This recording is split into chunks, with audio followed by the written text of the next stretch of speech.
Hi, this is Veena V and you're watching VeenaV.com. Now, my next guest today he's got a very, very impressive CV. He's worked with Drake, he's worked with Methodman and Redman, and he's just come off tour with The Bigger, The Better, The Bigger, The Better, Miss Lady Hoop herself, Nelly Furtado. It is Saukrates! Hello! How are you?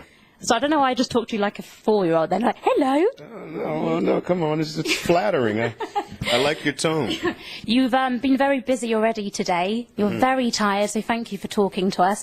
Tell me about your day so far. Just interviews galore, isn't it? Oh, yeah, it's really good.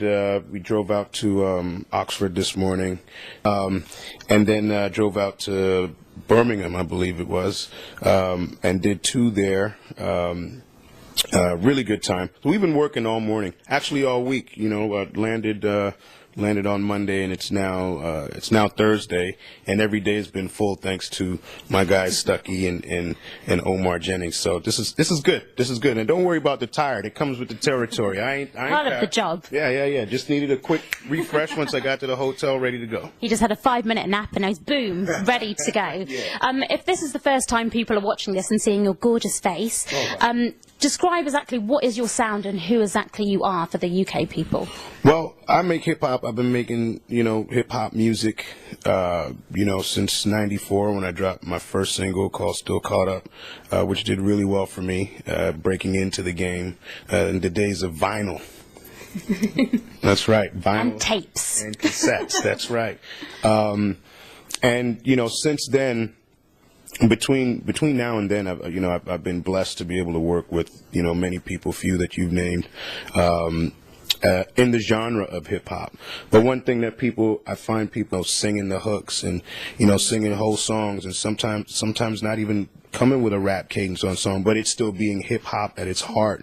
And then also being a producer. So I've done, about 80% of my music always. On this new album, I ended up doing about 60% because I shared some of the work with some of my up and coming guys from Toronto, Rich Kid, Game Boy, some guys from LA, School of Velocity.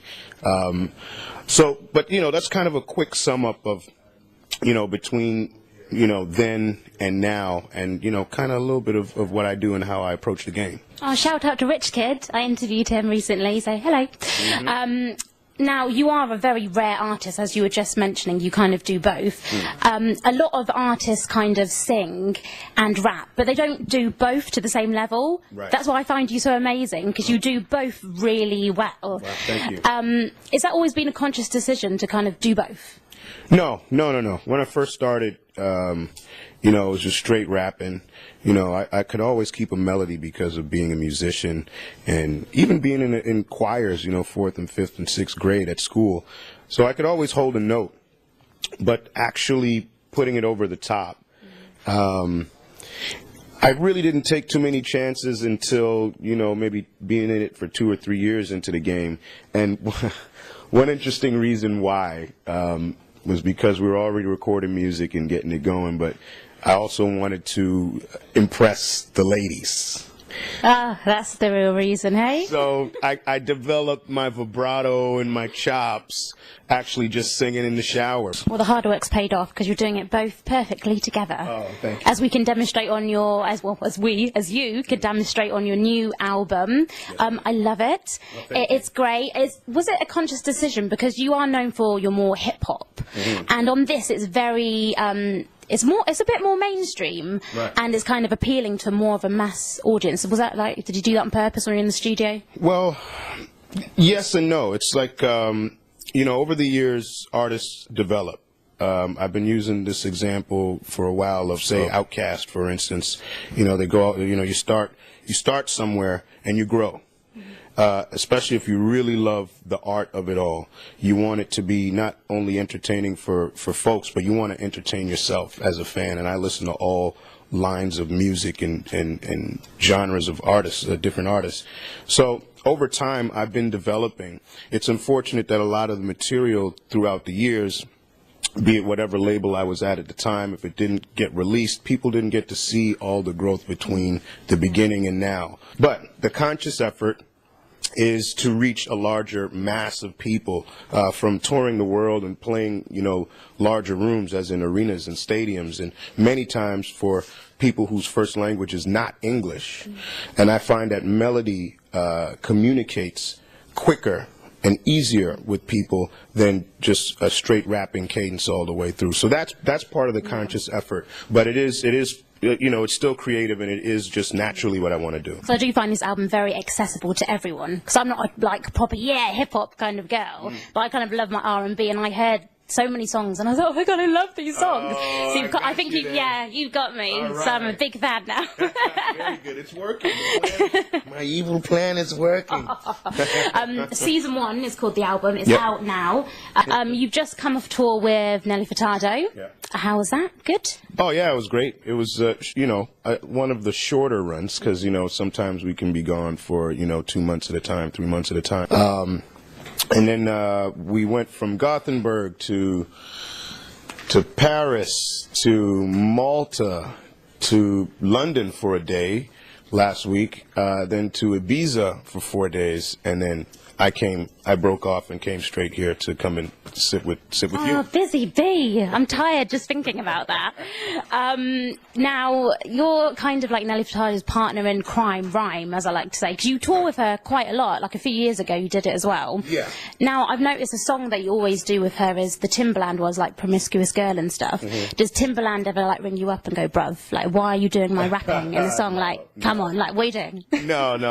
It was agreement kind of upon themselves, between themselves, knowing that when they were initially marketing the records, when they first came out, that he would be out and be present. So for Saturday Night Live and Jay Leno and all the specialty shows, that he would be there. So he was there with us, and I play the background and help to sing the chorus and, play some percussion and help out on that side. But knowing that he couldn't go on tour that's why it was important for Nelly to, find somebody who can do those parts, but then also in their own way, with their own style, and rewrite parts, and come with original parts for other songs. And the work just kept piling up on me, and I was like, wow, Nelly, you're really giving Working me a hard. shot. Yeah, well, you're giving me a shot here. And are you going to do a collaboration with Nelly? Is there going to be a Saukrates featuring Nelly Furtado track? Well, we actually have one. I'm glad you asked, because on this album, there's a song called On the Run, which features my brother from another mother, Chaos, who's been out here before, and Nelly Furtado. Great. Yeah, so it's there. So we got that one. We got that notch on the belt.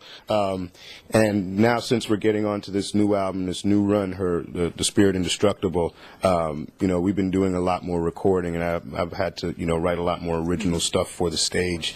So we're getting our shots here and there. She's as her management would say, she's one of my biggest cheerleaders, and vice versa. So everything we need to be sharing and getting from each other is working out.